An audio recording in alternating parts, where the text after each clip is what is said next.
Pronto, pronto, tá gravando. Bom, aqui eu parei, né? A análise não deixou dúvidas de que essas tendências passivas haviam aparecido. É isso mesmo, né? Eu parei no é de grande valor que na lembrança do paciente emergissem também fantasias. Página que é, gente? É o parágrafo anterior. Ah, tá. É fato da maior importância que algumas fantasias contemporâneas de natureza bem diferente tenham brotado também da memória do paciente. O conteúdo dessas fantasias era o de meninos sendo castigados e surrados, e especialmente levando pancadas no pênis. E de outras fantasias que representavam o herdeiro do trono sendo encerrado num quarto estreito e surrado. Era fácil adivinhar a quem era que as figuras anônimas serviam de bode expiatório. O herdeiro do trono era evidentemente ele próprio.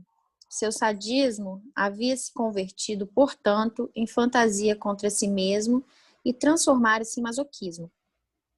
O detalhe do próprio órgão sexual recebendo as pancadas justificava a conclusão de que um sentimento de culpa que se relacionava com a sua masturbação estava já envolvido nessa transformação. Alguma questão? Posso continuar? A minha única questão é que é muito diferente, né? Eu pensei É muito diferente. É muito diferente. É outro Eu tô aqui texto. tentando ver Eu onde estou está a parte tentando do texto. interpretar. É muito diferente. É muito A diferente. palavra onanismo não aparece, né, PH, na versão dela? Não. Não aparece não, né? Não aparece essa palavra. A análise deixou dúvidas de que essas tendências passivas haviam aparecido ao mesmo tempo em que surgiam as sádico-ativas, ou muito pouco tempo após estas. Isso estava de acordo com a extremamente clara, intensa e constante ambivalência do paciente, que era mostrada aqui, pela primeira vez, no desenvolvimento uniforme de ambos os membros dos pares de instintos componentes contrários. Tal comportamento era também característico da sua vida posterior, como também o era este outro traço. Nenhuma posição da libido que fora antes estabelecida era jamais completamente substituída por uma posterior. Era antes deixado em coexistência com todas as outras e isso permitia-lhe manter uma vacilação incessante, que se mostrou incompatível com a aquisição de um caráter estável. É muito diferente. As tendências masoquistas do menino conduzem a outro problema, que até agora evitei mencionar, porque só pode ser confirmado mediante a análise da fase subsequente do seu desenvolvimento. Já mencionei que, após haver sido rejeitado pela babá, a sua expectativa libidinal afastou-se dela e começou a contemplar outra pessoa como objeto sexual. Essa pessoa era o pai, nessa época longe de casa. Foi sem dúvida levado a essa escolha por uma série de fatores convergentes, inclusive alguns tão fortuitos como a recordação da cobra sendo cortada em pedaços. Ademais de tudo, porém, permitia-se desse modo renovar a sua primeira e mais primitiva escolha objetal, que em conformidade com o narcisismo de uma criança havia ocorrido ao longo do caminho da identificação. Já sabemos que o pai fora o seu modelo admirado e que, quando lhe perguntavam o que queria ser, costumava responder um cavalheiro como papai. Esse objeto de identificação da sua corrente ativa tornou-se o objeto sexual de uma corrente passiva, na sua fase sádico-anal. Era como se a sua sedução pela irmã o houvesse forçado a um papel passivo, dando-lhe um objetivo sexual passivo. Sob a persistente influência dessa experiência, segui um caminho da irmã, via babá, para o pai, de uma atitude passiva em relação às mulheres para a mesma atitude em relação aos homens. E encontrou, todavia, por esse meio, uma ligação com uma fase mais prematura e espontânea do seu desenvolvimento. O pai era agora, uma vez mais, o seu objeto, em conformidade com o seu estádio mais alto de desenvolvimento. A identificação foi substituída pela escolha objetal, ao passo que a transformação da atitude ativa em passiva era consequência e o registro da sedução que, entretanto, ocorrera. Naturalmente, não teria sido tão fácil alcançar, na fase sádica, uma atitude ativa em relação ao seu todo-poderoso pai. Quando este voltou para casa no fim do verão ou no outono, os acessos de raiva e as cenas de fúria do paciente encontraram um novo uso. Haviam servido para fins sádico-ativos em relação a babá. Em relação ao pai, o propósito era masoquista. Peraí, vamos tentar comentar isso aqui, né? Porque senão a gente, como também são dois textos diferentes, né? Vamos comentando aí para ver se todo mundo tá acompanhando, porque ele está colocando aqui essa passagem, né? De vamos dizer assim, uma espécie de investimento que antes era dado para Nânia, né? E quando ele foi rejeitado, ele passa a investir aí na figura do pai, né? Então essa é uma primeira colocação aqui que o Freud está fazendo, né? Dessa história de vida do Homem dos Lobos. E também está colocando nessa passagem também dessa assunção dessa posição passiva, né? Primeiro com a irmã e depois com o pai, né? Então, se antes ele foi apassivado aí nessa relação com a irmã, né, que a gente já tinha discutido, acho que no encontro anterior, né? A gente falava aí dessa posição meio objetalizada, né? A irmã aí seduzindo ele, a irmã fazendo uma série de coisas e colocando ele nessa posição. O Freud aqui está colocando para a gente que essa dinâmica, ela meio que veio aparecer depois em relação à figura do pai, né? Então, se primeiro ele está objetalizado pela irmã, agora, depois, posteriormente, ele vai ser objetalizado pelo pai, né? Vai se colocar nessa posição masoquista, né? Daí a ideia, né? Diante da Nânia, serviam a finalidades sádico-ativas, né? Essas colocações dele mais raivosas, né? Essa raiva do Homem dos Lobos. Diante do pai, seguiam propósitos masoquistas, né? Então, diante do pai, a gente tinha uma outra dinâmica, né?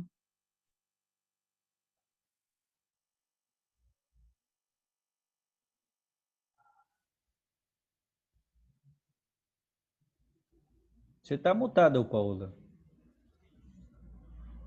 Ai, desculpa, foi sem querer. Posso continuar aqui? Claro, claro. Levando avante a sua rebeldia, eu achei que verdade. Levando avante a sua rebeldia, estava tentando forçar castigos e espancamentos do pai, e dessa forma obter dele a satisfação sexual masoquista que desejava. Gente, se eu tiver rápido, tá? Podem me falar aí. Os seus ataques e gritos eram, portanto, simples tentativas de sedução.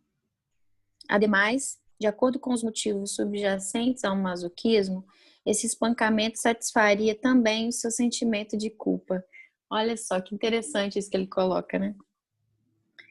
É preservado a lembrança de como, durante essa cena, para os gritos o bateu, no entanto, mas tentou pacificá-lo brincando na frente dele com os travesseiros da sua cama. Não sei com que frequência os pais e educadores, defrontando-se com mau comportamento inexplicável por parte de uma criança, possam não ter ocasião de conversar na lembrança esse típico estado de coisas. Uma criança que se comporta de forma indócil está fazendo uma confissão e tentando provocar um castigo. Espera por uma surra como um meio de simultaneamente pacificar seu sentimento de culpa e de satisfazer sua tendência sexual masoquista. Devemos a explicação adicional do caso a uma recordação que emergiu distintamente. Os sinais de uma alteração no caráter do paciente não foram acompanhados por quaisquer sintomas de ansiedade até depois da ocorrência de um determinado evento. Anteriormente, parece, não havia ansiedade, ao passo que, imediatamente após o evento, a ansiedade expressou-se da forma mais atormentadora. A data dessa transformação pode ser com precisão. Peraí, Paola, Seu só quarto um universal segundo, Paola. dividir o período da sua infância com qual...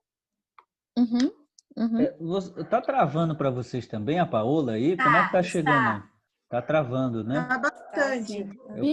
Eu pensei que Tá era minha falhando um internet aqui. Pensei que era pouquinho a minha sua internet, internet. mas é a da Paola. E aí, Paola? Vai dar Deixa eu certo? trocar aqui. Eu achei interessante Melhorou? antes. Não fala alguma coisa, porque não tá dando pra ver se você tá. Alguma coisa. Tá melhor, Melhorou? tá melhor, eu acho. Eu acho que sim. Eu acho que às vezes o vídeo também, às vezes se tirar o vídeo, é ruim que não dá pra Vou ver, mas tirar. facilita. Vou tirar. É interessante que ele fala assim, tendências, né? No começo, a hora que você começou a leitura. E aí depois ele cita tendências masoquistas. Talvez Nossa, porque agora tava tá falando travando ainda pra de uma mim. criança. Nossa, a Cíntia A minha, também deve ser a minha tá internet. travando. Vamos ter paciência, a internet vai ajudar a gente. A internet vai ajudar a A gente. internet Mas é fogo. você ia falando o quê, ô Cíntia? Que é interessante que aqui na página 26 do PDF, ele cita assim tendências, né, para falar tendências masoquistas, para falar foi mais ou menos nessa época que ele construiu, eu acho, o texto do Bate-se numa criança, né? E até aqui pontuando que era um menino que sonhava com meninos que apanhavam, né? E essa é uma questão para ele nesse texto do Bate-se, que as meninas sonham com meninos, mas os meninos sonham com meninos. Então não tem assim aquela simetria que ele sempre buscava, né? De ter uma simetria, uma possibilidade de troca, assim. Achei isso interessante aqui. As tendências e alguns traços. Talvez até para já pensar isso, né? Da análise de criança, do tipo, numa criança você já tem estrutura, já tem a possibilidade de algum tipo assim, de definição. Achei isso interessante aqui. E também ele trazendo isso do sadismo e do masoquismo, né? Porque essa época foi toda daquela... o caso é de 14, mas ele publicou em 18, né? E era naquela época que ele estava escrevendo Pulsões. Então, falando dessa questão também do masoquismo e do sadismo. Depois o Bate e depois, em seguida, o Além do Princípio do Prazer. Sim. Eu acho que a internet da Cíntia não está ruim. Talvez seja o microfone, né? Que esteja aí com algum problema, né? Mas, porque dá para escutar, só que fica meio travado. Mas a Cíntia estava chamando a atenção para a gente, né? Dessa discussão do masoquismo, né? Que de fato, em determinado momento da obra do Freud, vai ganhar uma importância toda especial, né? Então, antes ele concebia, né, o sadismo como, vamos dizer assim, uma espécie de posição primária, né? E a partir de determinado momento, ele começa a conceber que, na verdade, o masoquismo que seria primário, né? Então, primeiro a gente teria essa posição masoquista, né? E isso, vamos dizer assim, aparece realmente aí a partir aí, vamos dizer assim, desse contexto da elaboração também do Além do Princípio do Prazer, né?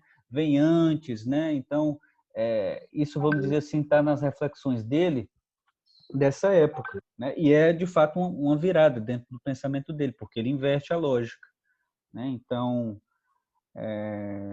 aqui, como a Cíntia colocou, o caso é de 14, né? E ele só foi publicar em 18, né? Não estou lembrado das datas. Eu acho que é isso. Na Vocês me Companhia das corrijam Letras aí. está escrito isso. Massa. Então, de fato, aí, se ele publicou em 18, ele já estava mais ou menos, a gente pode supor, ele já estava mais ou menos às voltas com essa questão, né? Com essa mudança, né? E eu achei interessante também que ele como que cita uma certa contingencialidade nessa escolha de objeto. Tem uma hora que ele fala, né? O pai estava ausente, e aí voltou, então ele pôde voltar isso para o pai. Então, de talvez tentar ler esse, um pouco além do Édipo que ele está indo. Ele está muito preso ao Édipo ainda, né? Escolha do objeto, identificação, pananã, mas também vai apontando para essas coisas, né? Ah, tem então essa coisa da contingência na escolha de objetos, talvez saindo um pouco dessa determinismo, dessa normatividade que ele mesmo estabeleceu anteriormente. Uhum. Uhum. Vamos lá, Paula, vamos. Vai dar certo a internet. Vamos lá, Paula. Vai dar certo. Eu troquei de lugar, talvez melhore. Vamos lá. Anteriormente, eu vou voltar um pouquinho aqui no texto. Anteriormente, parece não havia ansiedade, ao passo que imediatamente após o evento, a ansiedade expressou-se de forma mais atormentadora. A data dessa transformação pode ser fixada com precisão.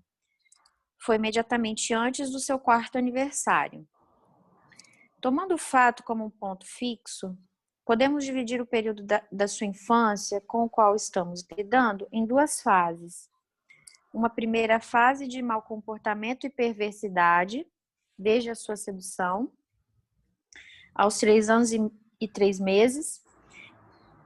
Eu fico besta assim, com a precisão que ele tem, né? 3 anos e 3 meses, né? Até seu 4º aniversário. E uma fase subsequente, mais longa, na qual predominaram sinais de neurose. O evento que torna possível essa divisão não foi, contudo, um trauma externo, e sim um sonho, do qual acordou em estado de ansiedade. O sonho e a cena primária. Já publiquei a Lures este sonho por causa da quantidade de material que nele ocorre derivado de contos de fadas. E começarei repetindo o que escrevi naquela ocasião. Tem uma nota aqui, pessoal, que o Freud puxa, né? Dizendo que esse outro lugar é o texto Sonhos com Material de Contos de Fadas, que é um texto de 1913, tá bom? Então, quem quiser aí ver o que é que o Freud diz sobre esse sonho também nesse texto, é só dar uma olhada, né? E é um texto bem anterior, né? 1913, né? Uhum. Pessoal, eu gostaria de fazer só um comentário em relação a algumas palavras, né, que eu acho que é interessante refletir sobre elas. Por exemplo, a palavra angústia, né, que aparece na Companhia das Letras, e na versão da Imago aparece como ansiedade, né? E também a palavra caráter. Eu achei super interessante no parágrafo anterior, que apareceu na Companhia das Letras e não apareceu na da Imago. Quer dizer, são palavras que parece que, né, influenciam, né? Na hora de interpretar. Totalmente. Angústia, ansiedade. É porque... Eu tô aqui às voltas com essas palavras. Sim, sim. Essa questão da angústia, né, da ansiedade. Uma vez eu vi uma entrevista, né, falando um pouco dessa questão do estabelecimento do texto, né, da tradução da Imago, e aí falava-se muito dessa questão de que eles tentavam, de alguma maneira, aproximar alguns termos freudianos de certo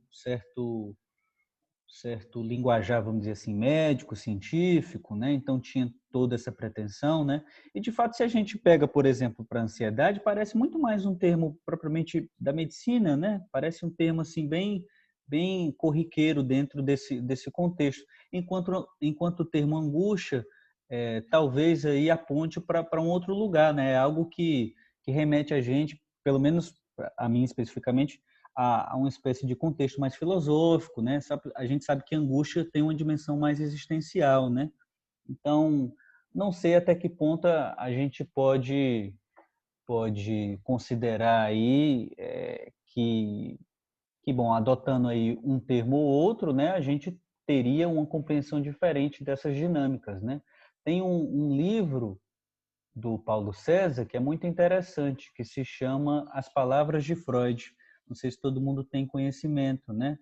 Mas eu acho que a Ai, tese repete, PH, por favor. é as Repete. palavras de Freud. Deixa eu ver se está aqui na minha mesa. Ah, está aqui. Olha aqui, que sorte. Está aqui. As palavras de Freud. Tá espelhado aí, mas é as Olha palavras esse de Freud. verdinho, eu já vi. O Agora que eu tô lembrando. vocabulário freudiano e suas versões, né?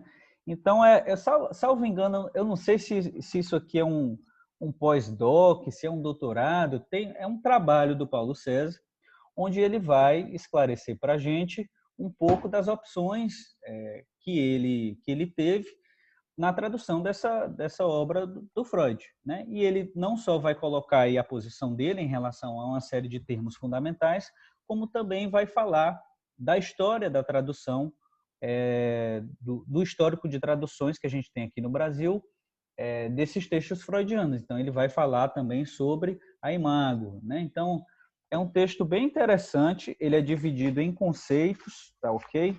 Então, por exemplo, tem um determinado momento aqui que ele vai falar só sobre o conceito de instinto, né? Ou pulsão, né? Vai falar aqui sobre a questão da angústia ou ansiedade, né? Então, é um texto até longo, são 287 páginas.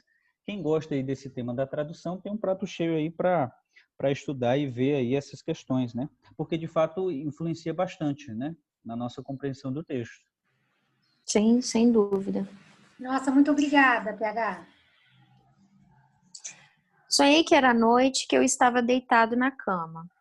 Meu leito tem o pé da cama voltado para a janela. Em frente da janela havia uma fileira de velhas nogueiras. Sei que era inverno quando tive o sonho e de noite. De repente, a janela abriu-se sozinha e fiquei aterrorizado ao ver que alguns lobos brancos estavam sentados na grande nogueira em frente da janela. Havia 6 ou 7 deles. Os lobos eram muito brancos e pareciam-se mais com raposas ou cães pastores, pois tinham caudas grandes como as raposas e orelhas empinadas como cães quando prestam atenção a algo. Com grande terror, evidentemente, de ser comido pelos lobos, gritei e acordei. Minha babá correu até minha cama para ver o que me havia acontecido. Levou muito tempo até que me convencesse de que fora apenas um sonho. Tiveram uma imagem tão clara e vívida da janela a abrir-se e dos lobos sentados na árvore. Por fim, acalmei-me. Senti-me como se houvesse escapado de algum perigo e voltei a dormir. A única ação no sonho foi a abertura da janela, pois os lobos estavam sentados muito quietos e sem fazer nenhum movimento sobre os ramos da árvore, à direita e à esquerda do tronco, e olhavam para mim. Era como se tivessem fixado toda a atenção sobre mim. Acho que foi meu primeiro sonho de ansiedade. Tinha 3, 4 ou no máximo 5 anos de idade na ocasião. Desde então, até contar 11 ou 12 anos, sempre tive medo de ver algo terrível em meus sonhos. Ele acrescentou um desenho da árvore com os lobos, que confirmava sua descrição. A análise do sonho trouxe à luz o seguinte material. A gente tem aqui o famoso sonho, né? O famoso sonho. Uma coisa que me chamou a atenção, que eu só vi depois, eu não sei se isso faz diferença, mas nós estamos aqui para falar o que vinha à cabeça da gente, né? Mas dele falar, por exemplo, no relato, desse número meio que indeterminado de 6 ou 7 lobos, e aí o desenho que ele entrega tem 5, né? Não sei, não sei até que ponto isso é relevante, mas eu, por exemplo, teria notado isso, né? Uhum. É 6 ou 7, mas você entrega 5, desenha, né? Enfim. É curioso isso, né? Sempre vinculara este sonho à recordação de que, durante esses anos de infância, tinha um medo tremendo da figura de um lobo num livro de contos de fadas. Sua irmã mais velha, que lhe era superior, costumava apoquentá-lo segurando esta figura específica na sua frente, sob qualquer pretexto, para que ele ficasse aterrorizado e começasse a gritar. Na figura, o lobo achava-se ereto, dando um passo com uma das patas, com as garras estendidas e as orelhas empinadas. Achava que a figura deveria ter sido uma ilustração da história do Chapeuzinho Vermelho. Por que os lobos eram brancos? Isto fê-lo pensar nas ovelhas, grandes rebanhos das quais eram mantidos nas vizinhanças da propriedade. O pai ocasionalmente o levava a visitar esses rebanhos, e todas as vezes que isso acontecia, ele se sentia muito orgulhoso e feliz. Posteriormente, segundo indagações feitas, pôde facilmente ter sido pouco antes da época do sonho, e rompeu uma epidemia entre as ovelhas. O pai mandou buscar um seguidor de Pasteur que vacinou os animais. Mas após a inoculação, morreram ainda mais delas que antes. Como os lobos apareceram na árvore? Isto fê-lo lembrar de uma história que ouvira o avô contar. Não podia acordar-se de fora antes ou depois do sonho, mas seu assunto constituía argumento decisivo em favor da primeira opinião. A história dizia assim: um alfaiate estava sentado trabalhando em seu quarto quando a janela se abriu e um lobo pulou para dentro. O alfaiate perseguiu com seu bastão. Não, corrigiu-se. Apanhou-o pela cauda e arrancou-a fora, de modo que o lobo fugiu correndo, aterrorizado.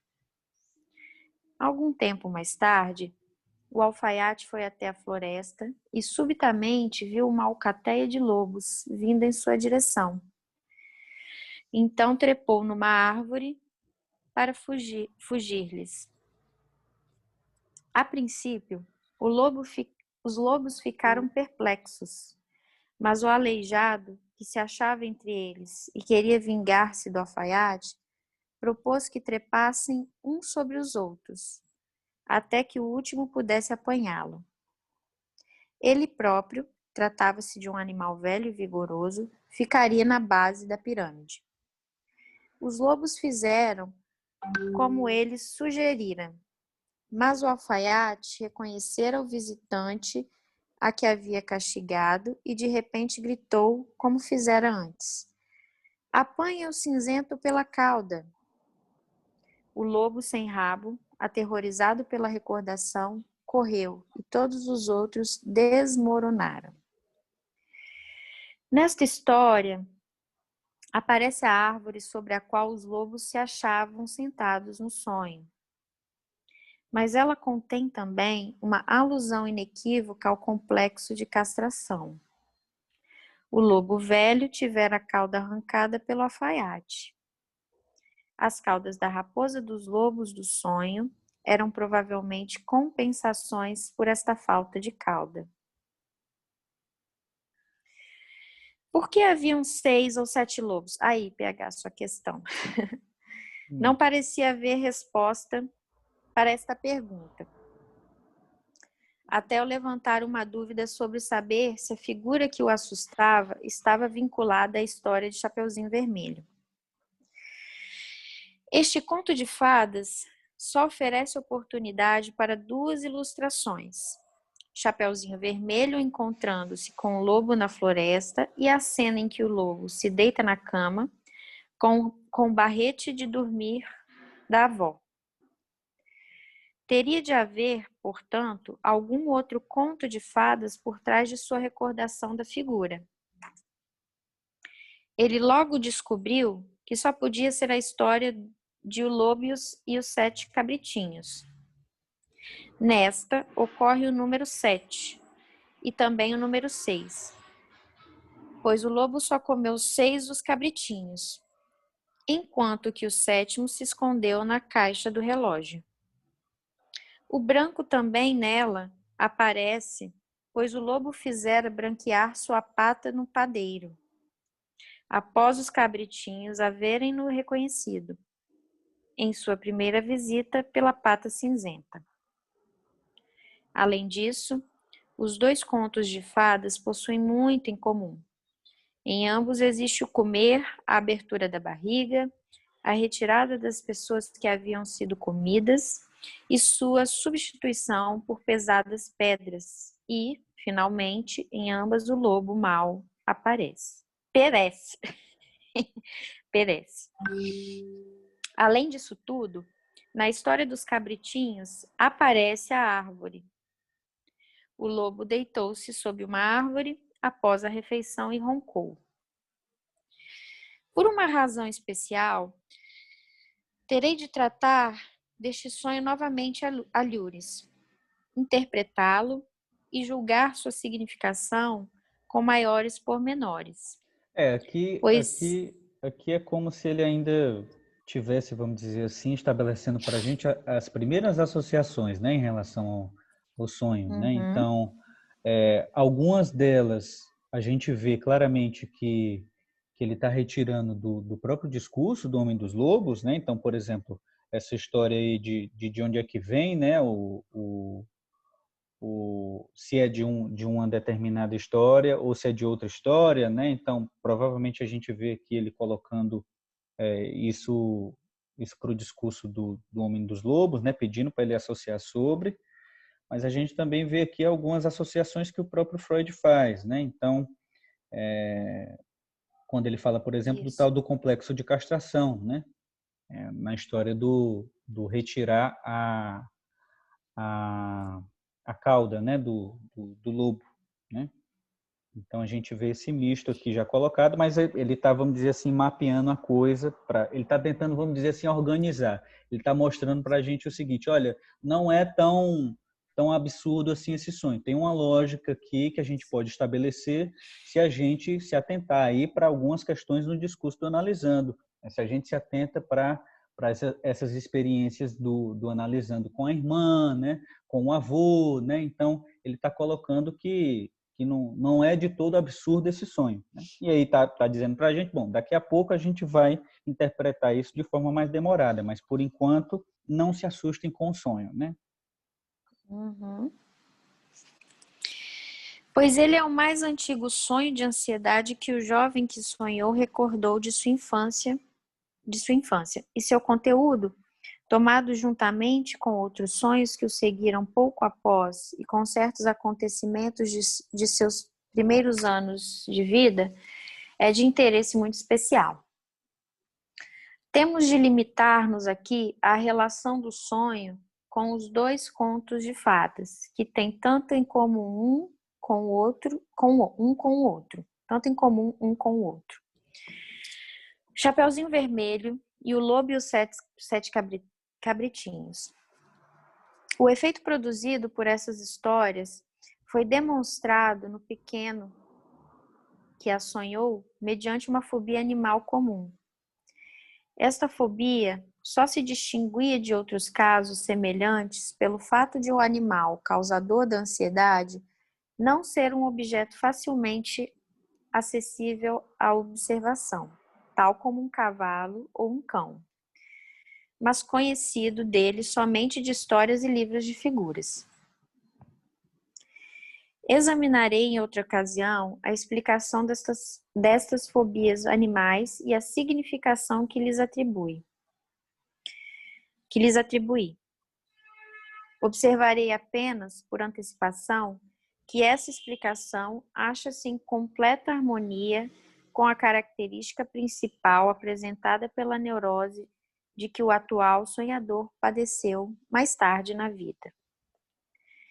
Seu medo do pai era o motivo mais forte para ele cair doente, e sua atitude ambivalente em relação a todo representante paterno foi o aspecto dominante de sua vida, assim como de seu comportamento durante o tratamento. Se no caso do meu paciente, o lobo foi simplesmente um primeiro representante paterno, surge a questão de saber se o conteúdo oculto nos contos de fadas do lobo, que comeu os cabritinhos, e de Chapeuzinho Vermelho, não pode ser simplesmente um medo infantil do pai. Além disso, o pai de meu paciente tinha a característica apresentada por tantas pessoas em relação aos filhos, de permitir-se ameaças afetuosas, e é possível que, durante os primeiros anos do paciente, o pai, embora se tornasse severo mais tarde, pudesse, mais de uma vez, enquanto acariciava o menininho ou com ele brincava, tê-lo ameaçado por brincadeira de engoli-lo. Uma de minhas pacientes contou-me que seus 2 filhos nunca puderam chegar a gostar do avô, porque no decurso de seus ruidosos e afetuosos brinquedos com eles, costumava assustá-los, dizendo que lhes cortaria as barrigas. Tem uma nota aqui, a nota 7, né? Onde ele faz referência aqui ao trabalho do Otto Rank, né? A semelhança entre esses 2 contos de fadas e o mito de Cronos, destacada por Otto Rank, e aí ele cita o trabalho, né? Paralelos etnopsicológicos às teorias sexuais infantis. Né? Vamos lá? Deixando de lado, nessa citação, tudo que antecipa as implicações mais remotas do sonho, voltemos à sua interpretação imediata. Poderia dizer que essa interpretação foi uma tarefa que se arrastou por vários anos. Isso me chama a atenção. Isso me chama a atenção, né? Porque dentro dos tratamentos, né? No relato dos analistas e tal, isso é uma coisa até que a gente comentou um pouco no curso, né?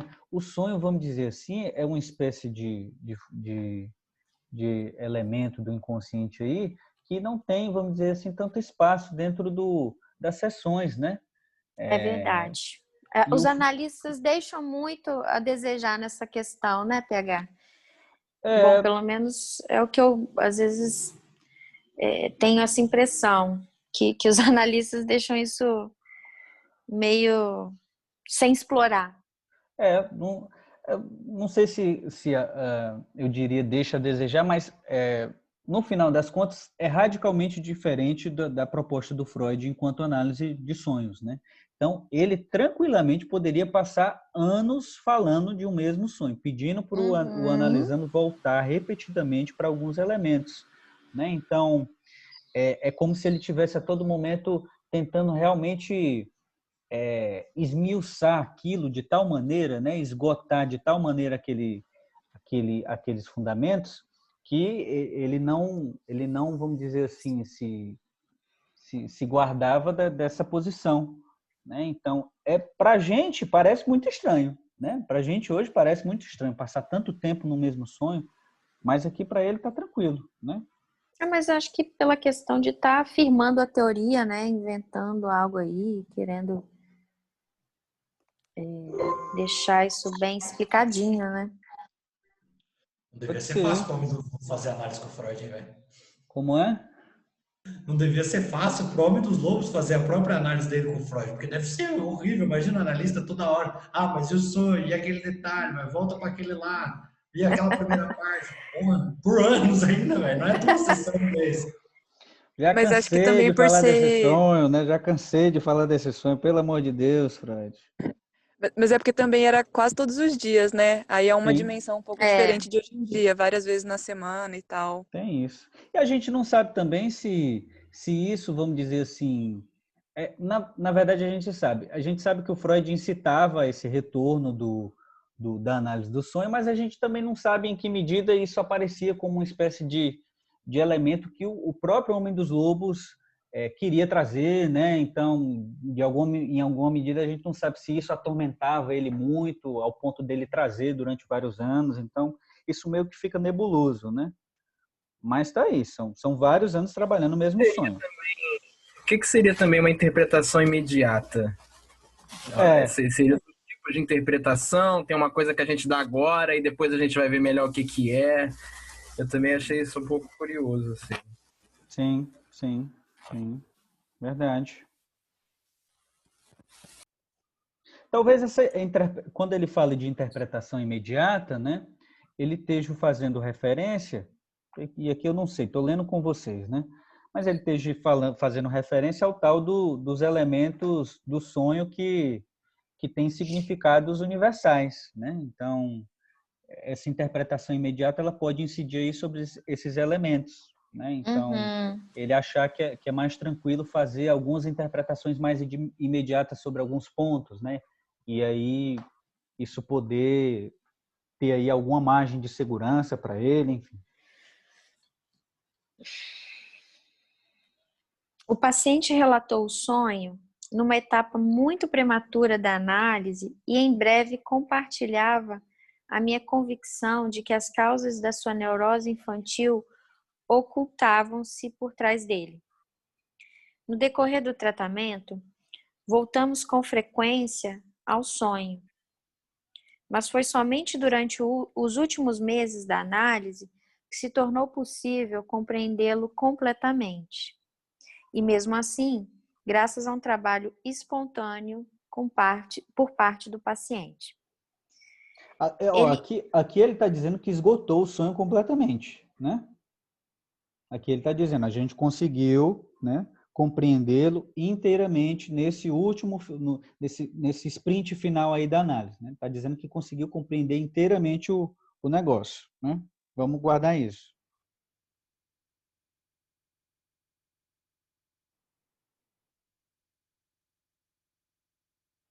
Ué, cadê a Paola? Será que morreu a internet? Ele já tinha falado sobre o umbigo do sonho nessa... Já.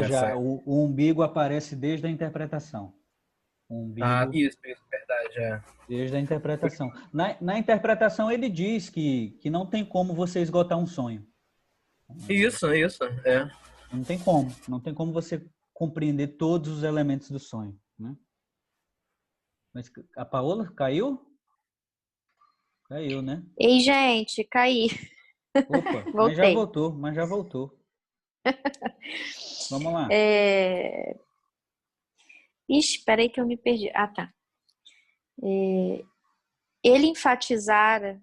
Eu parei aqui, né? Até onde vocês escutaram? Que eu caí, eu não sei até onde vocês me escutaram. Ele sempre enfatizou que dois fatores... Isso. Ele enfatizara sempre o fato de que dois fatores no sonho haviam lhe causado a maior impressão.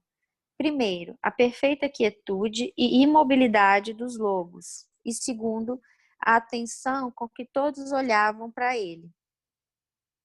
A sensação duradoura de realidade que o sonho deixou após o despertar parecia-lhe também um fator digno de nota. Tomemos essa última observação como ponto de partida. Sabemos, por nossa experiência na interpretação de sonhos, que essa sensação de realidade traz consigo um significado particular. Isso certifica-nos que determinada parte do material latente do sonho reivindica, na memória do sonhador, possuir a qualidade de realidade. Isto é, que o sonho relaciona-se com uma ocorrência que realmente teve lugar e não foi simplesmente imaginada. Pode naturalmente, isso eu acho que é um ponto que às vezes aparece no relato, quando a pessoa vai relatar, como uma forma de destituir o sonho, né? Que a pessoa, mas isso aconteceu, eu fui mexer encontrei minha irmã no dia e sonhei com a minha irmã, né? Como se o fato disso ter relação com a realidade, diminuísse a importância daquele sonho.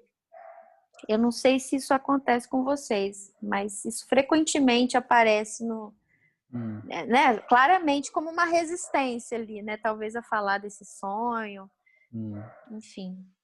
O Freud, ele, na interpretação, ele também coloca, né, que um dos elementos do sonho são esses chamados restos diurnos, né? São experiências concretas, né, do indivíduo nos dias anteriores ao sonho, né? Então, ele inclusive dá essa recomendação: olha, quando vocês forem interpretar o sonho, se ocupem aí, primeiramente, talvez essa seria a via mais fácil de interpretação, né? Ele coloca, se ocupem aí desses primeiros, o dia anterior do sonho, né? Para ver aí, começar a partir daí a destrinchar o sonho. Então, ele dá meio que essa recomendação lá na interpretação dos sonhos, porque ele acreditava que sempre tinha esse elemento experiencial no sonho aparecendo em algum momento, né? Uhum. Sim, mas o que eu quis colocar é que às vezes isso aparece como o paciente assim tentando diminuir, né? Isso aqui não tem nada a ver, né? Sim. Pode naturalmente ser apenas uma questão da realidade de algo desconhecido. Por exemplo, a convicção de que o avô realmente lhe contou a história do alfaiate e do lobo, ou de que as histórias do Chapeuzinho Vermelho e dos 7 Cabritinhos foram realmente lidas em voz alta para ele, não seria de uma natureza a ser substituída por essa sensação de realidade que sobreviveu ao sonho. O sonho parece apontar para uma ocorrência cuja realidade foi intensamente enfatizada como estando em marcado contraste com a irrealidade dos contos de fadas. Se devia presumir que por trás do conteúdo do sonho havia alguma cena desconhecida, ou seja, uma cena que já fora esquecida na época do sonho, esta então deveria ter ocorrido muito prematuramente. Lembremos-nos de que o paciente disse tinha 3, 4 ou no máximo 5 anos de idade na ocasião em que tive o sonho. E podemos acrescentar, e o sonho fez-me lembrar de algo que deve ter pertencido a um período ainda mais remoto. As partes do conteúdo manifesto do sonho que foram destacadas pelo paciente, os fatores do olhar atento dos lobos e sua imobilidade devem conduzir ao conteúdo dessa cena. Devemos, naturalmente, esperar descobrir que esse material reproduz um material desconhecido da cena, de algum modo deformado. Talvez mesmo deformado para o seu oposto. Interessante essa questão do oposto, né? Eu acredito que ele esteja se referindo quando acontece a questão do espelhamento, né? Como assim, a coisa parece totalmente ao contrário. Sim. Mas não tenho certeza, né? Porque fiquei na dúvida quando ele fala oposto aqui, né? O que ele está se referindo? Não, pro Freud, isso era bem comum. Tem uma parte em específico da interpretação onde ele analisa esses pares de opostos, né? Ele mostra que com frequência, né, a gente encontra no sonho esses opostos, né, se colocando ali. Então, ele diz, inclusive, essa é outra dica que ele dá, né? Se a gente está, de alguma maneira, tentando interpretar um sonho e a gente está insistindo em um determinado ponto dele, em uma determinada interpretação, e não está tendo muito efeito, a gente pode tentar o exato oposto. A gente pode tentar o exato oposto e ver o que acontece. E aí ele diz, com frequência, se a gente vira a coisa no oposto, as coisas começam a andar, né? Então, por exemplo, está lá no sonho, você interpreta que alguma coisa, sei lá, remete a essa dimensão do quente, né? E aí, na interpretação, você coloca para ser frio, né? E aí ele diz que isso tem lá um efeito, né? Que geralmente isso pode dar em alguma coisa, né? Acho que Uhum. pode ter também, né, PH, a questão aí da projeção, né?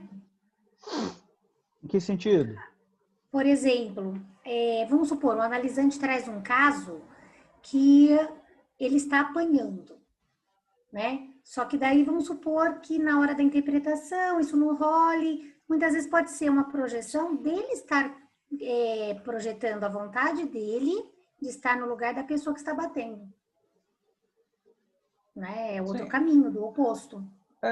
Inclusive, isso remete ao texto freudiano lá do Bate numa criança, que a Cíntia trouxe, né? Exato, foi isso que Porque eu lembrei. são as fases, né? Ele coloca as fasezinhas, né? Primeiro, não estou lembrando direito, mas primeiro eu acho que apanho, depois eu que bato. Tem todo um rolê aí que eu não lembro muito bem, não. Faz muito tempo que eu li esse texto. Mas tem lá Eu as ouvi fases, né? eu ouvi projeção no sentido tipo de espelhamento também, tipo ótico, sabe? Sim, sim. Cadê a Paula? Havia também diversas conclusões a serem extraídas da matéria-prima que fora produzida pela primeira análise do sonho, feita pelo paciente, e estas teriam que se ajustar à colocação que estávamos buscando. Por trás da menção à criação de ovelhas, seria de esperar uma evidência de uma busca sexual, o interesse que ele estava apto a gratificar durante as visitas ao rebanho com o pai. Mas deve ter havido também alusões ao medo da morte, de vez que a maioria das ovelhas morrera da epidemia. O fator mais importuno no sonho, os lobos em cima da árvore, levou diretamente à história do avô. E o que era mais fascinante nessa história e capaz de provocar o sonho não podia ter sido outra coisa senão sua relação com o tema da castração. Concluímos também, da primeira análise incompleta do sonho, que o lobo pode ter sido um substituto do pai, de tal modo que, nesse caso, esse primeiro sonho de ansiedade teria trazido à tona o temor ao pai, que a partir dessa época iria dominar a sua vida. Essa conclusão, na verdade, não era em si ainda consistente. Mas se juntamos, como resultado da análise provisória, o que pode ser deduzido do material produzido pelo sonhador, encontramos então diante de nós, para reconstrução, fragmentos como estes. Uma ocorrência real, datando de um período muito prematuro, olhar, imobilidade, problemas sexuais, castração, o pai, algo terrível. Certo dia, o paciente prosseguiu na interpretação do sonho. Deixa eu só fazer um comentário rapidinho. Claro. Uhum. É porque a gente falou que aquela questão da interpretação primária, eu acho que ele está imediata, né, na verdade, eu acho que ele usou aquele termo como referência a todas essas ideias de interpretações primárias, né, de tudo, de material fornecido, né, sem essas mediações de uma interpretação analítica, né, então acho que ele usa lá atrás como esse sinônimo disso que agora aparece como material fornecido, né, como primeira interpretação, já é a segunda vez que ele usa o termo primeira interpretação para voltar a essa ideia, né, de imediato, né, ou seja, sem a mediação, porque aqui é a ideia de que interpretar é fazer uma mediação, né, interpretar analiticamente é fazer uma mediação entre essas informações e aquilo que a gente vai produzir de significação, né, então acho que a ideia de mediação aqui ela é muito cara, né, inclusive na teoria da hermenêutica, né, é esse o termo que vai se usar, né, a ideia de uma interpretação como mediação, né. Uhum. Sim. Tem também o fato de que ele já prometeu para a gente que depois é que ele vai de fato chegar nessa interpretação mais complexa, né? Então, talvez seja isso também, né? Essa história de que, bom, a gente está só se aproximando aqui, né? A gente está mapeando aqui esse campo. Mas eu acho que é isso mesmo, PH, assim, a gente está falando da mesma coisa, na medida em que assim, essa mediação é um trabalho progressivo, né? Essa interpretação como processo, né? Uma coisa que vai se dando processualmente numa aproximação mais, digamos assim, mais consistente, né? Do que seria a produção de uma significação, né? Eu acho que é disso que ele está falando mesmo, né? A gente não chega nisso de imediato, né? O imediato é o fornecimento do material, né, Ali? Bem lembrado, Luciana, da questão da mediação aí. Porque é o Johan que falou isso, né? O que ele tinha querido dizer com a ideia de imediato, né? Porque aqui os termos, eles são menos evidentes do que a gente usar o termo direto e indireto, né? Mas a ideia de imediato é o que não tem mediação mesmo, né? Assim, então, a mediação é feita por esse exercício hermenêutico. Então, assim, todo esse desenvolvimento que ele está fazendo é o de construção de uma significação no plano de um, né, digamos assim, de um conjunto de mediações analíticas. Uma coisa que me chama a atenção aqui é que ele coloca aqui, né? Mas se reunirmos como resultado da análise provisória o que decorre do material fornecido pelo sonhador, disporemos talvez dos seguintes fragmentos para reconstrução, né? Aí ele coloca essa série aqui, né? Um acontecimento real, de uma época bem antiga, olhar, imobilidade, problemas sexuais, castração, o pai, algo terrível, né? Isso me chama a atenção porque eu sou, vamos dizer assim, mais ou menos simpático a essa história de você escrever o caso, né? De você ter esse exercício de escritura do caso, de colocar, vamos dizer assim, no papel e em série, uma série de elementos que são importantes para aquela análise, você ter, vamos dizer assim, a mente aquilo que está acontecendo. Isso, vamos dizer assim, pelo menos dentro de um ponto de vista bem particular, né? Depois que eu comecei a escrever de fato os casos, né? Isso dá, vamos dizer assim, um outro estatuto para o nosso trabalho na clínica, né? Porque... Sim, você me fez, só rapidinho fazer um comentário. Você me lembrou, né? Eu não tinha esse hábito de anotar os casos, né? E aí, uma época, eu trabalhei com plano de saúde e a gente tinha que fazer as evoluções, né? Escrever mais ou menos ali, enfim. Apesar de ser sigiloso, eu encarava como um exercício mesmo de retomar o caso, né? De pensar na condução daquele caso e escrever, colocar aquilo ali, né? De uma forma, não só, né? De ficar pensando ou na supervisão, faz toda a diferença, de fato, né? E a gente se dá conta disso. Eu só me dei conta do quanto aquilo foi importante, não só depois, tanto é que agora eu estou retomando essa coisa de escrever à mão, inclusive. Realmente, PH, faz toda a diferença. Porque essa história de pensar, né? A gente fica pensando, e a gente sabe, vamos dizer assim, dos perigos disso, porque a gente entra meio que num labirinto, né? E a grande questão é essa, quando a gente coloca isso no papel, a gente se dá conta dos fragmentos da coisa, sabe? Fica muito claro para a gente quando a gente passa uma coisa para o papel. Então, por exemplo, e eu me toquei disso vendo um vídeo, eu posso até indicar para vocês depois, que é do Camarena, né? Que é um mexicano, eu acho, que é um cara que trabalha com Lacan, e ele traz alguns exemplos muito interessantes, né? Ele diz, bom, quando você sai, por exemplo, de uma palestra, né? E você sai muito extasiado, né, com a palestra, você sai muito animado com aquilo, né?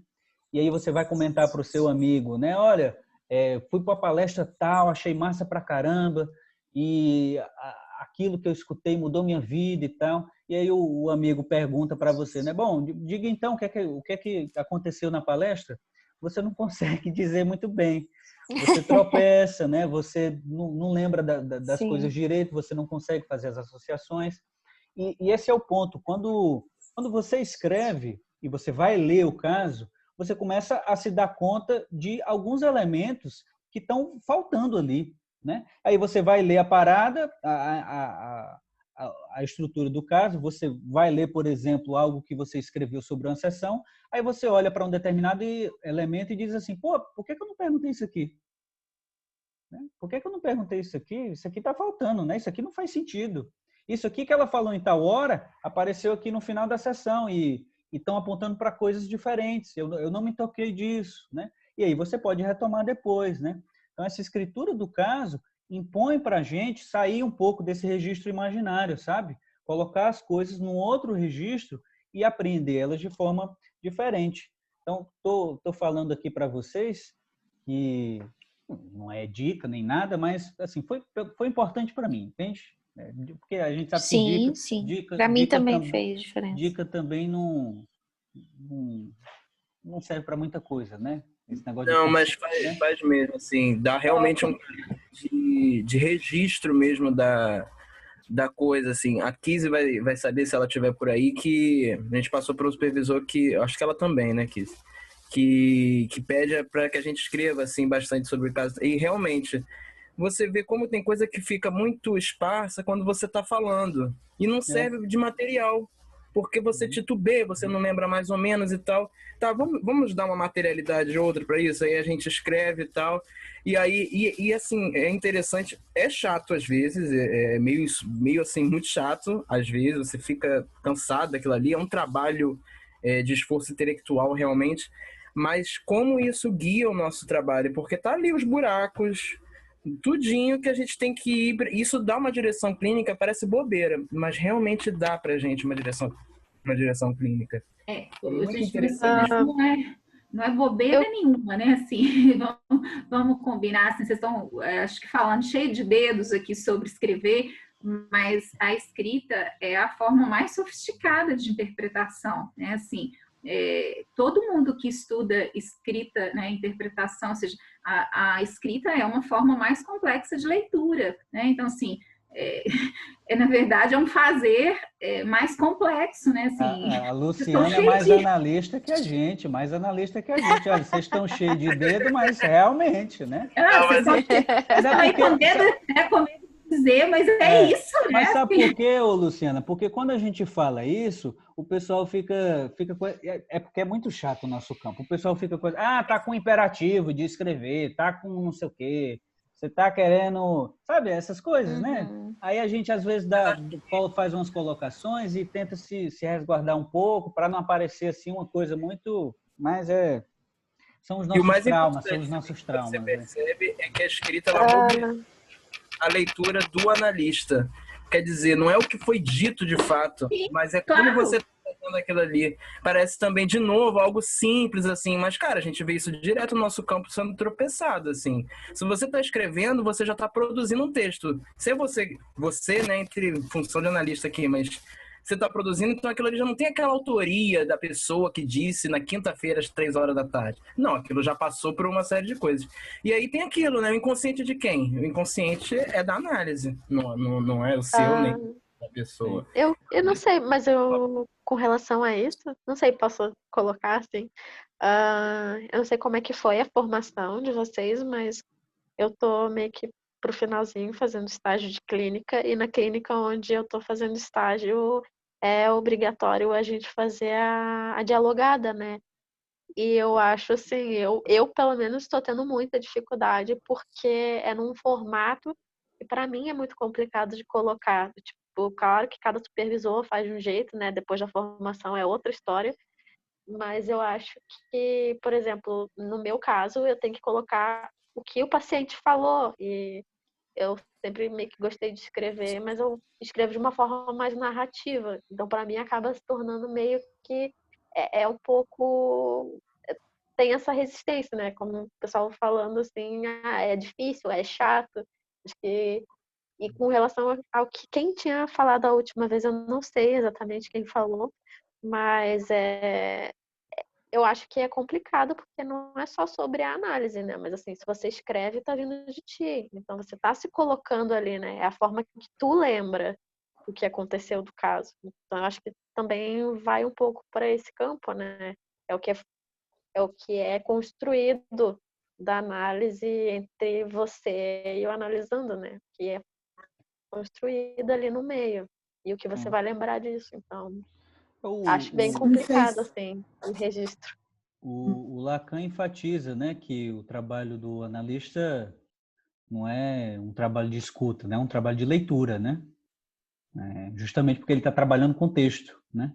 Então, tem uma virada aí, né, na nossa percepção em relação a isso. Talvez por isso, justamente, a importância da escrita, né? PH, eu gostaria de acrescentar o seguinte, o modo como a nota também é diferente, né? E cada um vai encontrando o seu estilo, né, de anotar. Sim, sim. Porque, por exemplo, quando eu anoto, né, quando eu tenho tempo de anotar os casos direitinho, eu gosto muito de fazer a relação com um poema do João Cabral de Melo Neto, chamado Catar Feijão. Né? Eu acho que no momento que você anota, o meu estilo, vou falar o meu estilo, eu começo a usar canetas, né, coloridas e marcar os significantes que mais aparecem ou que mais são recorrentes aos sonhos, né? E dependendo da orientação, eu não sei a orientação do pessoal, mas os significantes começam a pular no papel. É como se brilhasse alguns pedaços, alguns trechos, que depois você vira as páginas, você consegue recapitular, inclusive os sonhos. Então, para mim, a anotação é muito importante. Né? É isso que eu queria sim. Mas falar. Esse poema é lindo, porque ele fala que a hora que a gente está separando, né? Você põe na água, né? E aí boia, né? Separa o feijão das folhas secas, a coisa boia, assim, é um poema maravilhoso, é um poema assim. Esse poema e A Porta da Verdade, do Drummond, são dois poemas muito legais para trabalhar a interpretação, porque trabalha essa relação de fazer, né, separação de coisas, de deixar o brilho da pedra, né, aquela coisa do catar feijão, e no Da Porta da Verdade do Drummond, a ideia de que cada um vê conforme a sua miopia, né? Então, assim, a porta da verdade, né, estava aberta e não passava a verdade inteira de uma vez. Então, é sempre essa ideia de que a gente entra lá dentro, volta com meia verdade, né, e cada um volta com a sua, né, conforme a sua visão. São dois poemas, assim, perfeitos para trabalhar estrutura hermenêutica, né? Interpretação mesmo. Verdade, só pela metade mesmo, né? Não toda. Mas tem uma coisa interessante aí que eu poderia agregar, né, na fala da camarada Jerusa, né, que está trazendo essa questão do estilo e desse poema aí que eu, infelizmente, não conheço. Eu sou ignorante em poemas, tá bom? Então, vocês me perdoem, sou ignorante para em você, poemas. a sua Mande amiga, pra gente, mande pra gente. Eu vou colocar aqui no chat o poema, tá? Peraí. Ótimo.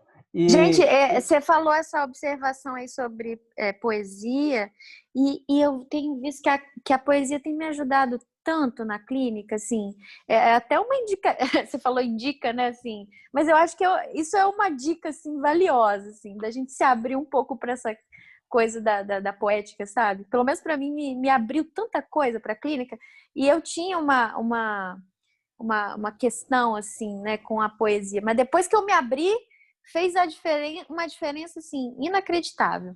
Uhum. Mas pois é, eu estava até, lembrei, que a Jerusa tinha falado dessa coisa de algo, vamos dizer assim, que vem à tona, né, que aparece, né, que pulula, né, esses significantes que pululam e tal, mas talvez seja importante também a gente notar, né, talvez como um complemento aqui, a fala da Jerusa, que a gente também tem que se atentar para aquilo que não está no texto, né? Para aquilo que não aparece, né? Porque é justamente isso, claro. né? O inaudito, né?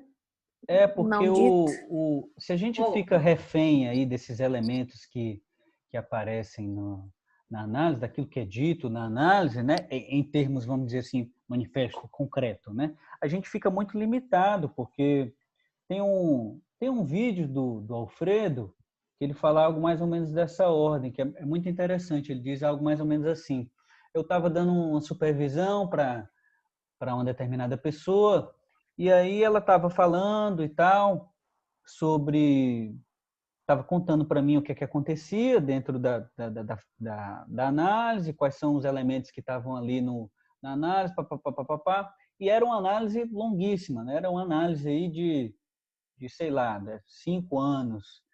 E aí o Alfredo notou que no relato aí do supervisionando não aparecia aí nada que dizia respeito à relação familiar do analisando com o pai, por exemplo, né? E aí ele perguntou pro cara, né? E o pai dessa pessoa, né? O que é que acontece? Aí a pessoa, o supervisor não pegou e disse, não é bom, ele nunca falou do pai, né? E aí o Alfredo disse, por que você não perguntou? Né? Que é justamente essa, né? Essa coisa, né? Porque a gente tem algumas coisas que talvez chamem a atenção justamente por não aparecer de jeito nenhum, né? E aí a gente pode perguntar, a gente não pode, vamos dizer assim, ter essa reserva que aparece em alguma medida, talvez em Freud, através de algumas indicações, né? Essa história de que o analista ele funciona como uma espécie de espelho, né? Ele devolve ali aquilo que é falado, né? E alguns analistas também entram um pouco nisso. E bom não, né? Bom não, a gente pode explorar coisas, a gente pode perguntar coisas que não estão sendo colocadas, enfim. Isso que você está trazendo é muito interessante, porque o ausente se faz presente justamente pela ausência, né? E isso que a Paula está falando, né, emenda aí na questão, PH, de que isso é também o texto, né? Sim. Quando você diz assim, a gente quer dizer atenção para além do texto, não, isso é o texto também. E nesse sentido, para pensar com poema, né? O poema mais expressivo para pensar essa questão, né, que foi importante, inclusive, para o Lacan, para o Derrida e tal, é um lance de dados do Mallarmé, né? Porque um lance de dados é exatamente o poema que mostra como que a palavra, o significante se comporta no espaço da folha, né? Então, assim, todos os espaçamentos, todas as linhas, todos, né, os espaços vagos, todos os silêncios, todas as repetições, todos são texto. Então, assim, não é o significante, né? Exato, porque o texto, ele não é só verbal, né? Então, quando você anota, o texto não verbal aparece. Claro, essas discussões todas, né? Que vocês discutem na clínica, por exemplo, o atraso do analisando, a justificativa, tudo é texto, tudo tá no conjunto do texto que está sendo construído na análise, o tempo inteiro, tudo, né? Isso. Posso comentar uma coisa só? Eu vou fazer só Comenta aí, Johan. Vou fazer uma provocação, mas não para agora. Certo. Depois, no direct, você me responde. Tá. Na segunda estrofe deste poema, que você vai ler com muito carinho depois. Com certeza. Você vai me falar o que é o não dito na segunda estrofe, no final da segunda estrofe, e vai catar esse feijão para mim. O vestibular da psicanálise, vai catar esse feijão para mim, daí a gente vai... Até eu fiquei curiosa agora. Olha o não dito que parece. Tá certo. Vai lá, Johan. Depois aí de ter sido colocado na parede aqui, né? Mas... Eu só fico pensando nessa questão de, por exemplo, quando a gente vai supor que talvez na construção do texto que o analisante está trazendo para a gente, enquanto dito, significante, e aquilo que a gente está lendo nas entrelinhas, ainda se constitui enquanto texto do analisante propriamente dito, ou se a gente... Porque o Juan coloca, no curso até aqui da Borda, se eu não me engano, ele coloca isso. Se você vai ler alguma coisa que está nas entrelinhas, que é o saber não dito, o saber do inconsciente, esse saber ele já estava lá antes, ou ele é um produto da leitura do analista que está colocando a sua própria leitura dentro do que está sendo falado pelo analisante? Porque eu acho que quando a gente daí retoma o texto em si que comporta até a nossa leitura, eu acho que a gente acaba, não sei, talvez trazendo um elemento que talvez os textos não esteja trazendo, mas que a gente traga, mas que ele comporte essa interpretação, mas não que a coisa em si já esteja lá anteriormente, se a gente não tivesse colocado. Sim. Isso em Lacan, vamos dizer assim, ganha outro estatuto, né? Porque a grande questão é que todos esses elementos propriamente clínicos, eles vão ganhar um estatuto de produção, né? Então, o inconsciente, ele é produzido, né? Uma interpretação, um determinado sentido, ele é produzido, né? Então, ele nunca, vamos dizer assim, está dado lá de maneira ontológica, né? Ele é sempre o produto de uma leitura, né? Aí, a gente pode, no final das contas, se perguntar, né? De quem é a leitura, né? É do analista, é do analisando, né? Mas esse é o ponto, né? Se a gente leva a sério, talvez, essas indicações da topologia, a nível de discurso, não é de ninguém, né? Não tem a aquilo coisa que em si, né? é aquilo que se constitui nesse entre, né? Então não é nem do analista nem do analisando, é o que se constituiu no entre, né? E é inclusive algo que indica, só um segundo, é inclusive algo que indica aí a coisa da tal da volta do ato analítico, né? Porque o ato analítico ele, vamos dizer assim, se completa com essa volta pelo analisando, né? Senão, não tem ato. Inclusive, recomendo bastante o texto do Ramiro, da última revista da Borda sobre o ato analítico, tá bom? Não sei se eu já falei dele aqui, mas é a coisa mais clara que eu já li sobre esse problema, tá bom? Que é um problema difícil, inclusive. Então, bem bacana. Nesse quesito aí que o Johan está levantando, acho que compreender o percurso da filosofia, né, assim, a chegada no século XX e o que a gente chama de reviravolta linguístico-pragmática é, assim, fundamental, porque, assim, é a própria ruptura com a ideia da coisa em si, né, assim, quando a gente entra para o campo da linguagem, não tem mais a coisa em si, né, ou seja, tudo é produção dentro de um contexto e de uma performance linguística, então, assim, a gente é mesmo uma mudança de perspectiva, né? Assim, essa ideia da coisa em si é uma essência que fica para trás, assim, né? E que fica mesmo no plano metafísico, né? Há toda uma ruptura contemporânea com essa ideia, né? Uhum. Sim, perfeito, Luciana. Tem esse ponto com relação a isso que vocês estão colocando, porque assim, tem uma escuta por trás, né? Algo que o analista traz não é da cabeça dele que ele está tirando, né? Foi uma escuta ali que ele fez, né? Então, eu acho que isso autoriza também esse tecer, né? Eu acho que eu vou chamar de tecer, né? Essa tessitura aí que é feita, ela vem depois de muita escuta também, né?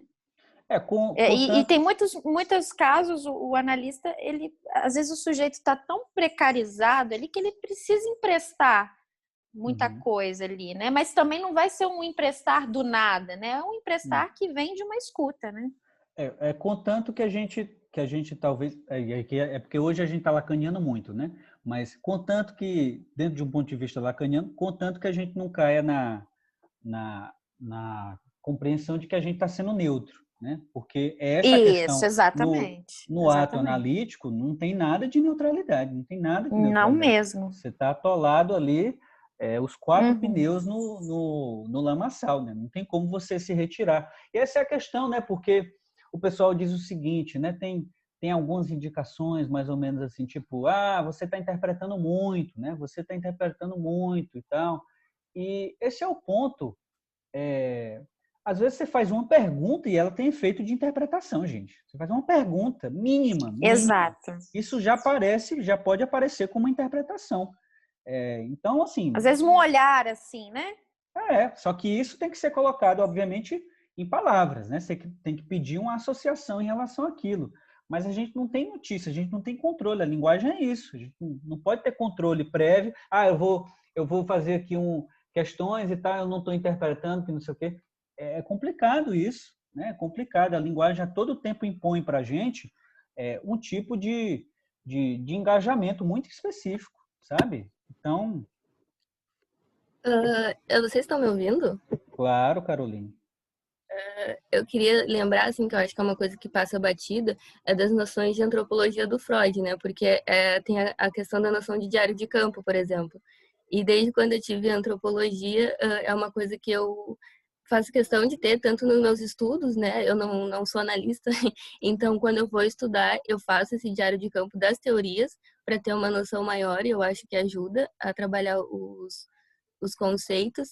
E uma coisa que eu não entendo muito bem, assim, é a psicanálise trabalhar com o texto e fazer pouco uso da ciência do texto, né, da linguística, assim. Eu entendo que é diferente, só que a gente tem muita produção de coesão, coerência, como se estrutura o texto, a Orlandi mesmo, que é da análise do discurso aqui do Brasil, não a análise do discurso do Lacan, né, porque eu descobri que tem análise do discurso lacaniana e a da linguística. E ela trabalha muito a questão dos sentidos em fuga, né, então eu acho bem interessante isso. Só que eu não entendo como isso se articula com a psicanálise, assim, como isso fica batido às vezes. E eu falo isso para minha própria noção de estudo, né? Nem de interpretação, porque eu não trabalho com análise, né?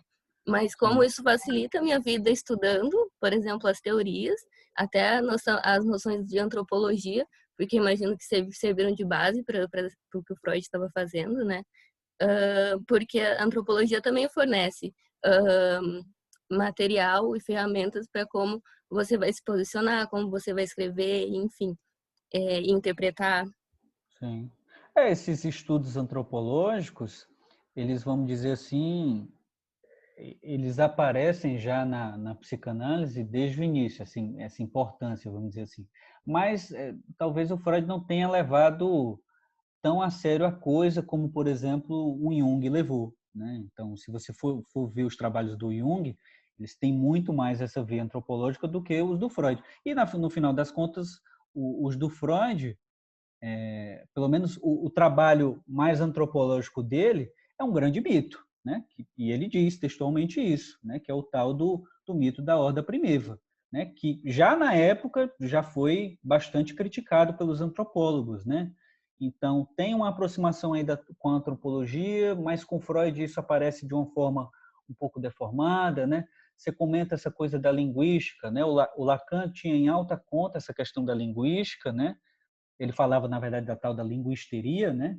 Que seria talvez a proposta dele, né? Então tem um texto lá, talvez em Vansanes, onde ele diz que a linguisteria, né, ou a linguística, seria uma matéria fundamental para o analista, né, de estudo, né, para a formação do analista propriamente lacaniano.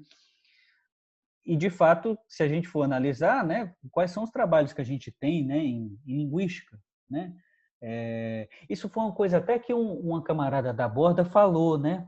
A Priscila, que é uma camarada lá da Bahia, ela disse que ela participa de uma escola lá da Bahia e em determinado dia eles chamaram um linguista para aparecer lá, para falar algumas coisas, para trazer algumas questões referentes à disciplina dele, né? E eles dialogarem de alguma maneira.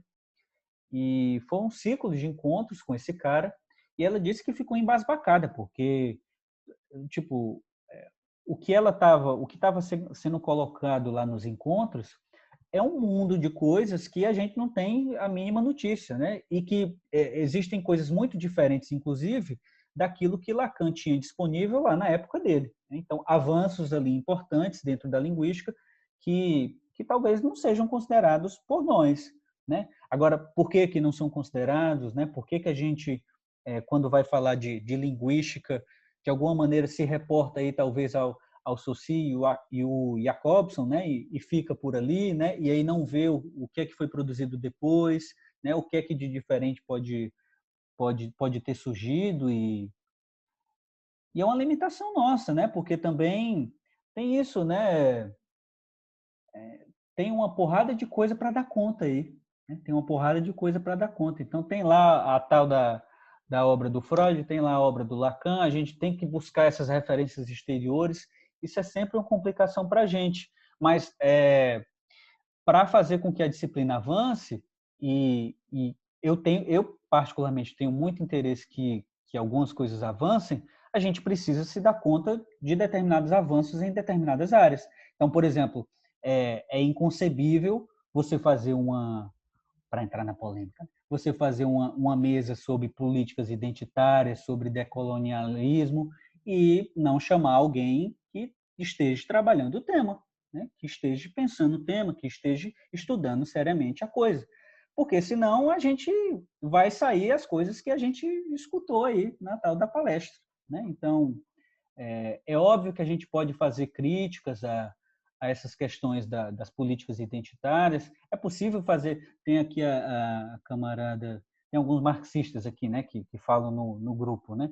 Dentro de um ponto de vista marxista, inclusive, é possível fazer algumas críticas em relação a todos esses temas, mas assim, a gente precisa estar atento que tem coisas que são mais sensíveis, tem debates que são mais sensíveis e que a gente precisa se colocar de forma menos, sei lá, arrogante, né? Essa coisa, tem umas coisas menos pretensiosa, né? menos pretensiosa, você pegar e, sabe, colocar lado a lado nazismo e políticas identitárias, né? Então, esquisito, né? Esquisito, né?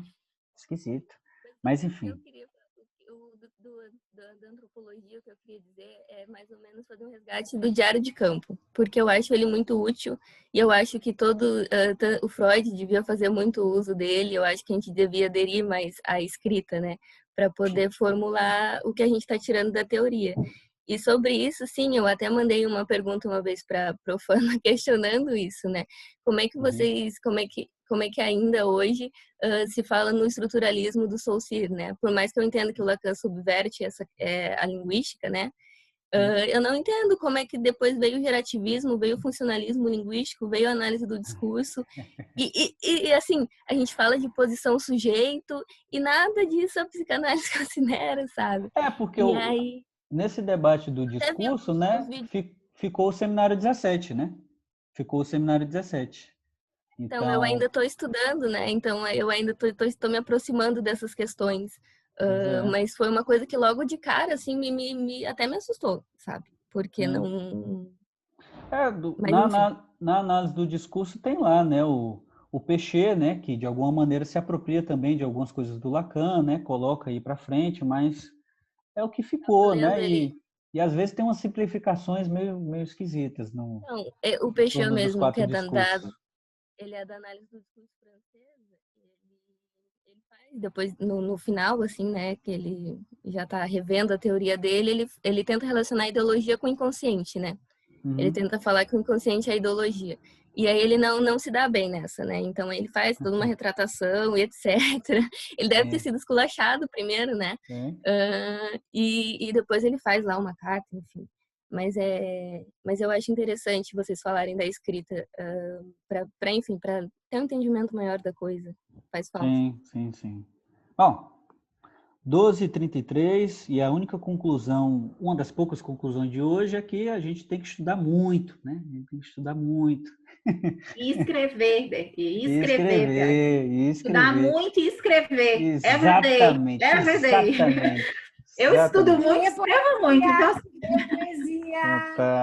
Lê muito poema, né, Jerusa? Aí, ó, chega 3 conclusões maravilhosas para amanhã de hoje. Estudar muito, escrever e ler muita poesia. Isso, muita poesia. Adorei essa conclusão. Ótimo. Vamos finalizar então por hoje, tá bom? Hoje a gente terminou em que página, meu Deus? 49, né? Ou 48? 46.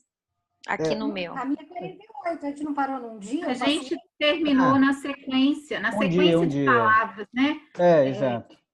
Acontecimento real, uma época bem antiga, né? Assim, exato.